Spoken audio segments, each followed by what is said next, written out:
for Michelle Obama's school lunch program, so I ate the same greasy food at school that I ate at home. I remember at school, I'd hear other kids talk about what they had for dinner the other night, and I felt alone in my cycle of fast food.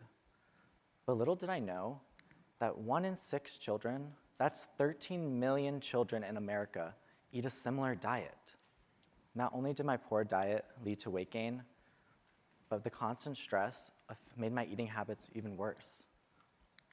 This wasn't a coincidence.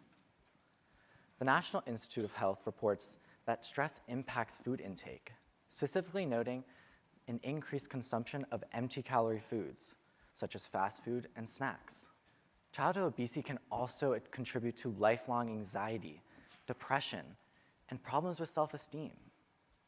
Even now as an adult, I can see the long-term effects my anxiety and poor diet have. My frequent stomach pain due to distress is a constant reminder of the continuous effects of ACEs. Along with my poor diet, my environment was also a major contributor to my stress. Unlike most children that are told to put down the video games, go play outside, I was told to stay inside, as my parents were worried about exposing me to the criminal activity of the area.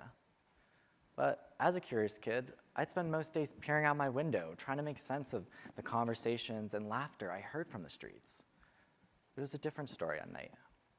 You can imagine how growing up in a neighborhood where sirens fill the air every night can take a toll on one's mental health. When I started getting tired, the chaos of the outside made it difficult to get a peaceful night's sleep. Upon reflection, I can now make sense of the stress and underlying anxiousness I felt as a kid. The worry that I had of the nighttime as a kid has carried over to my life as an adult, as now, one of my biggest fears is the unknown of the darkness. I attribute this anxiety to the constant stress of my environment. Psychologists refer to this as toxic stress, which occurs when a person is exposed to or in a situation or experience that is extremely taxing on both their physical and mental health. Due to the intensity of the experience, our body is unable to cope with the conflict. Psychologists Peter Generos and Tor Wager found that there are regions in our brain that change our cardiac autonomic activity and cardiovascular activity due to constant exposure to stress. The heart works harder, leading to increased blood pressure and heart rate, further stressing the body. This increases our risk of hypertension, heart attacks, and possibly premature death by heart disease later in life. Physiological changes to one's health don't only stem from changes in one's physical well-being, though. After moving to a new school in a rural area, I was one of 50 people of color in a school of 550 students. I felt as if I didn't belong and had to change who I was to fit in. I went to my teachers for help, expecting them to provide me with support, but was repeatedly told, things will work out. Not only did these teachers lack the mentorship and guidance that I needed as a child, they also made my academic career harder by contributing to racism and discrimination. One year, my teacher called me Carlos instead of Jose in front of the entire class. And for the rest of the year, my classmates nicknamed me Carlos.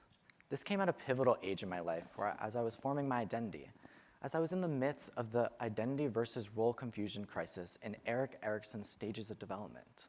Even now, as a young adult, I still struggle with my mental health and the way I view myself as a result of the experiences I had as a child. My school failed me and others by not being equipped with the proper resources to handle a diverse student body, nor address any mental health issues.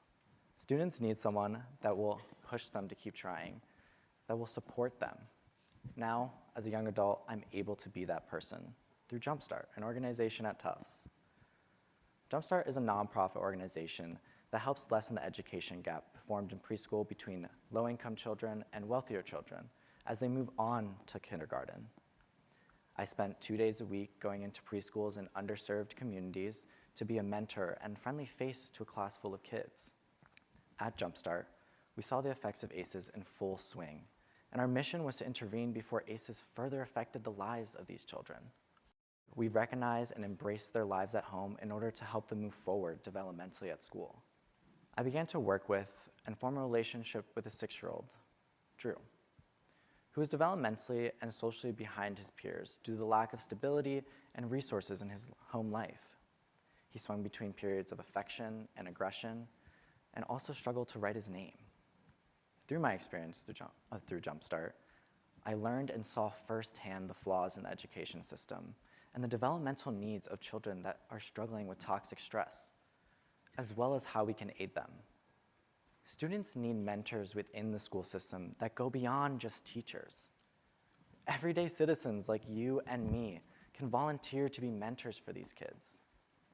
As mentors, we can offer reassurance, guidance, and advice. It's especially important that people of color show up to be mentors for these kids.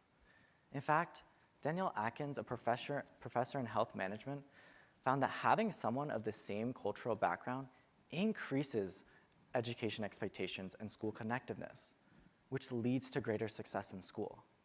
As mentors, we can teach students what we